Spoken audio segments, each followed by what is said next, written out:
Friends, in today's video, we're sharing the unbelievable true story of a nurse who suddenly found herself pregnant without ever being in a relationship.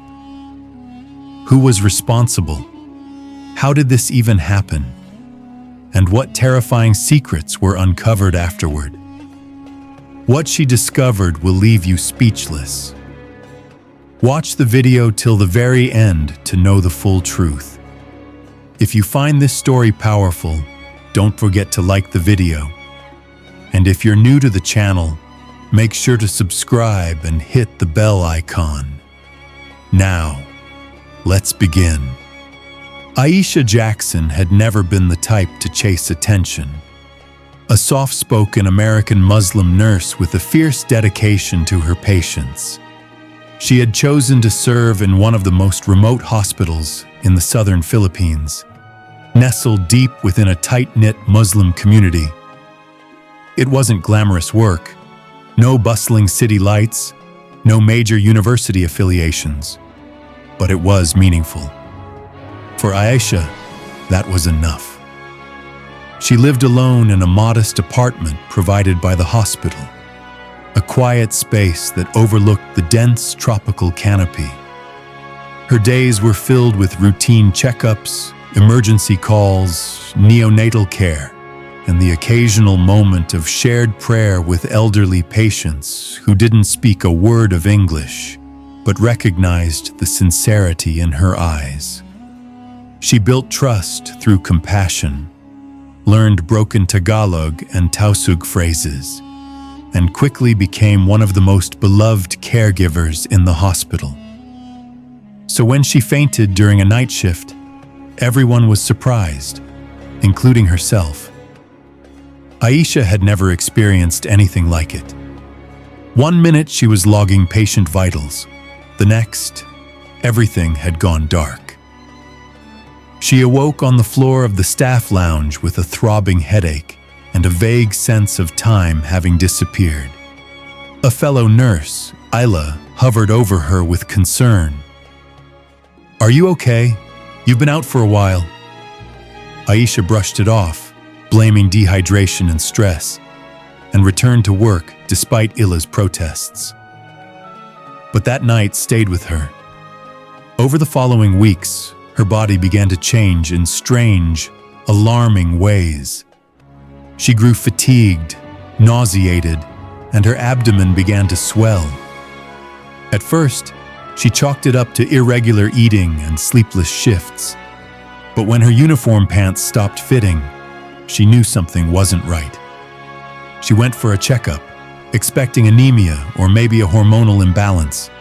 What she got instead was stunned silence from Dr. Elias, a senior physician she trusted. "You're pregnant," he said, eyes fixed on the ultrasound screen. 10 weeks. Aisha blinked. "That's impossible." "Doctor," Elias frowned. "Aisha, you're a nurse. You know what this means. The embryo is viable. Heart rate is normal. You're clearly pregnant." I've never," she stammered, her voice dropping to a whisper. "I've never been with anyone." There was an awkward pause. "Doctor." Elias removed his glasses and leaned back. "Maybe you forgot?" Her voice turned cold. "No. I would remember." The disbelief on his face stung. She felt her chest tighten as 1,000 questions swirled. Could she have been drugged? Was she sleepwalking? Had someone touched her while unconscious? But none of it made sense. There were no signs, no memories, nothing. Word spread fast. The hospital staff, though outwardly professional, began whispering behind her back. One nurse stopped sharing lunch with her. Another avoided eye contact. Ela, her closest friend, tried to shield her, but even she looked nervous. What hurt more was the unspoken judgment in their eyes. As a Muslim woman who wore the hijab and upheld modesty, Aisha found herself suddenly stripped of dignity by rumor. pregnancy, once confirmed by blood tests, was undeniable. But its origin was a complete mystery. She spent sleepless nights staring at the ceiling fan whirling above her, replaying every shift, every meal, every conversation, searching for a gap, a memory out of place. Her journals, her calendar, her digital records, everything was accounted for. Then, late one night, a memory flickered. 3 weeks before she fainted, during a solo overnight shift, she remembered a sudden wave of nausea followed by disorientation. She'd lain down in the break room just to close her eyes for a minute. But what happened after that? Nothing, just white noise. Blank dot. The next day, she had noticed a small bruise under her arm. She'd assumed it was from bumping into something, but now it haunted her. Could someone have... She started digging. At first, she searched online for similar cases. Unexplained pregnancies, forced embryo implantation, medical violations in remote hospitals. It all sounded like science fiction, conspiracy theories. But as she dug deeper, she found forum posts, legal cases, and obscure medical articles. Women in conflict zones, undocumented patients in impoverished clinics, stories dismissed, buried, forgotten. She scheduled a private appointment at a medical lab 3 hours away. There, she requested a genetic test to compare her DNA with that of the fetus. The technician, a woman named Zara, raised an eyebrow but complied. "You're sure?" Zara asked gently. "I have to be," Aisha replied. "It took 4 days." When the results arrived, Aisha sat alone on a bench outside the clinic. Her hands trembled as she opened the envelope. The fetus did not share her DNA. Her breath caught in her throat. This child was not biologically hers. It had been implanted. Aisha's world tilted. She wasn't just a mystery patient anymore. She was a victim, a target, possibly even a test subject. And someone in that hospital was behind it. As the sun began to dip beyond the canopy, casting long shadows on the pavement, Aisha clutched the test results to her chest and whispered a prayer. She had always believed in healing others. Now, she would fight to heal herself and uncover the truth. The days following Amina's DNA test results were a blur of disbelief, fear, and a quiet, growing rage. She had never felt more isolated, despite having people like Dr. Ayla and her friend Sam supporting her from the sidelines. What haunted her the most was not just the truth, that the child inside her didn't share her DNA, but the terrifying realization that her body had been used, violated. In a way science could explain, but morality could never justify. Amina stopped going to the hospital. She sent in her official leave request, citing medical and emotional exhaustion. What she didn't mention was that she was already being followed. The same black sedan, with no license plate, had been parked a few feet from her apartment every night. Strangers lingered in the shadows outside her local masjid. Even her apartment door had been opened when she returned one afternoon. Though nothing was stolen, it was a warning, a reminder that they knew exactly where she was and what she was doing. At night, she kept the lights off and the curtains drawn, relying on the moonlight to move around the apartment. She barely slept. Her hand rested protectively over her belly, which was growing rounder by the day. The child kicked. It was real. It was alive. But it didn't belong to her. She needed answers, not just scientific ones. She wanted to know who signed off on her body being used like this, who authorized it, who watched over it, and who decided she was a disposable incubator because she was alone and voiceless. It was Sam who made the first move. One night, as they sat in Amina's darkened kitchen sipping warm water with honey, Sam looked her in the eye and said, "I think I know someone who might help. He's a journalist, works in Manila underground stuff, exposes government cover-ups, hospital scandals. I don't trust him completely, but he's not afraid to go where others won't." Amina stared at her cup. "If I go down this road, there's no turning back." "You're already on it," Sam replied. "You just need to choose whether to walk or run." 2 days later, Amina met the journalist. His name was David Salat. He was a convert, a practicing Muslim, and known for his hard-hitting investigations on human rights abuses. They met at an old mosque compound on the outskirts of Davao, in a small room that smelled of old books and incense. David listened quietly as Amina laid out everything: the mysterious pregnancy, the DNA test, the hospital's evasiveness, the missing time during her night shift, the surveillance, and the threats. Then she handed him the USB drive Sam had helped her prepare. "Do you have any idea how big this could be?" David asked, his voice low. Amina didn't flinch. "All I care about is the truth." David took the drive, slid it into his jacket, and promised to be in touch within the week. Amina left feeling equal parts terrified and relieved. But that same night, the messages started. The first was a handwritten note slipped under her door. "You're not the mother.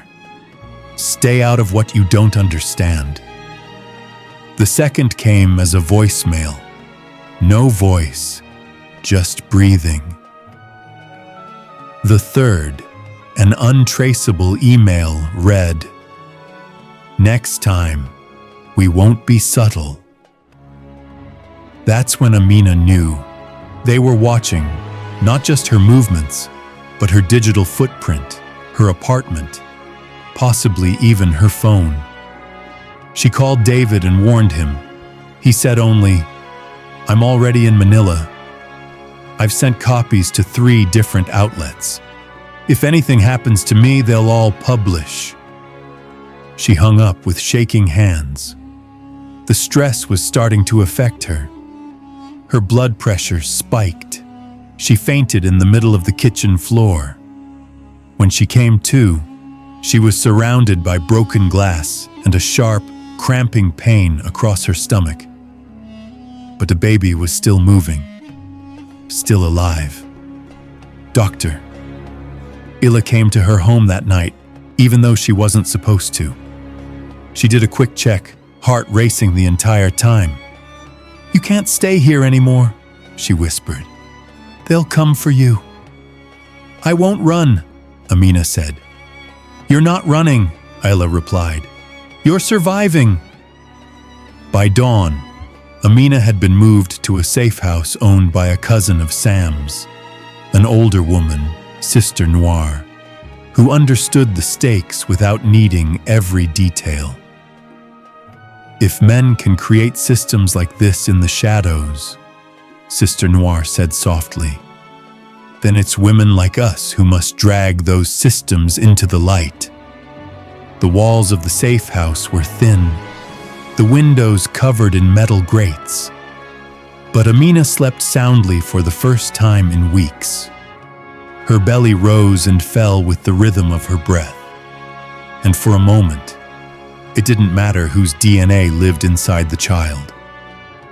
It was hers now, because she had decided to protect it, no longer out of confusion or panic, but out of faith. The next morning, David called again. His voice was electric. "We've got it," he said. A video file from an internal server, emailed anonymously, It shows a sedated female nurse. Your chart on the screen. A masked technician is injecting something into her lower abdomen. Time-stamped. The ID number on the wristband matches yours. Amina's stomach twisted. Is my face visible? No, but your name is. They made a mistake, and we have it on record. She sank into the kitchen chair, breathing hard. We're going public next Friday, David said. Biggest expose in 20 years. You'll need to be ready. Amina looked at her reflection in the window. Her eyes were hollow, her face pale. But there was something new there too. Still, she had lost her peace, her privacy, her faith in institutions, but she had not lost herself. Not entirely. Not yet. Next week, the world would know, and so would every woman who had ever been used like she had. Silenced, doubted, hidden. Amina wasn't hiding anymore. The days leading up to the expose felt like standing at the edge of a cliff. Each breath Amina took was heavier than the last, as though the weight of the unborn child in her womb was joined by the burden of thousands of unheard voices. In the quiet corners of the safe house, Sister Noir prayed with her, reciting softly from the Quran while massaging her aching back. Amina wasn't just fighting for herself anymore. She was standing for every woman who had ever been silenced, discarded, or used without consent. At exactly 9 a.m. on a humid Friday morning, David's article dropped. The Womb Project. How a secret medical experiment in the Philippines violated women's bodies in the name of science. The headline screamed from the front page of 4 major Southeast Asian news platforms, including an American outlet based in Los Angeles. Within hours, number Justice for Amina was trending in both the US and the Philippines.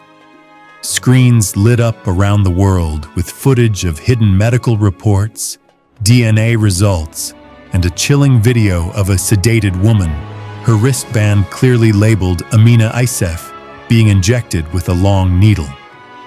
In the video, the man wore hospital scrubs, a surgical mask, and a wristwatch on his right hand. That single frame sent shivers through Amina. She had seen that watch before. Cameras surrounded the hospital. The expose named Sunrise Medical Center in Davao. Government vehicles arrived within hours. The Department of Health issued a statement, calling the allegations deeply disturbing and promising an independent investigation. But the damage was done. In less than 24 hours, Amina went from anonymous nurse to the most recognized whistleblower in Southeast Asia. Her father, who had been estranged from her since her conversion to Islam at age 17, called for the first time in 6 years. "I'm sorry," he said simply. "I didn't protect you, but I'm proud of you." The world was listening, but the system wasn't going down quietly. The following night, David's apartment was broken into. His hard drives were smashed, and the walls were spray-painted with the words, "Lies burn." He was unharmed, thanks to staying the night with a colleague, but he got the message. The people behind the project were powerful, and they were panicking. And when they panicked, they got sloppy. An anonymous hospital staff member sent Amina a printed list of names. 12 women, all nurses, all single, all with similar psychological and demographic profiles. 8 of them had been marked as complete. 2 had mysteriously resigned. 1 had been institutionalized. Only one, Amina, was still standing. Then came the real shock. A second DNA report. This one included the DNA of the fetus growing inside her. compared to a database of registered embryos used in fertility research clinics across Southeast Asia. The report revealed that the embryo had originated from a private, military-funded biotech firm based in Nevada. Amina was stunned. This wasn't just a rogue hospital or a corrupt director. This was international ... That night, she gathered everyone, Sam, Sister Noir, David, and Dr. Ela, into the cramped living room of the safe house. "We need to go bigger," she said. "This isn't just about a hospital. This is about governments, corporations, and women being treated like tools." David nodded. "We need to go to the UN ... I have contacts with the Human Rights Panel," Sister Noir added. "We must also prepare for their retaliation. They will not back down easily." "But I will not back down either," Amina said. "Not now."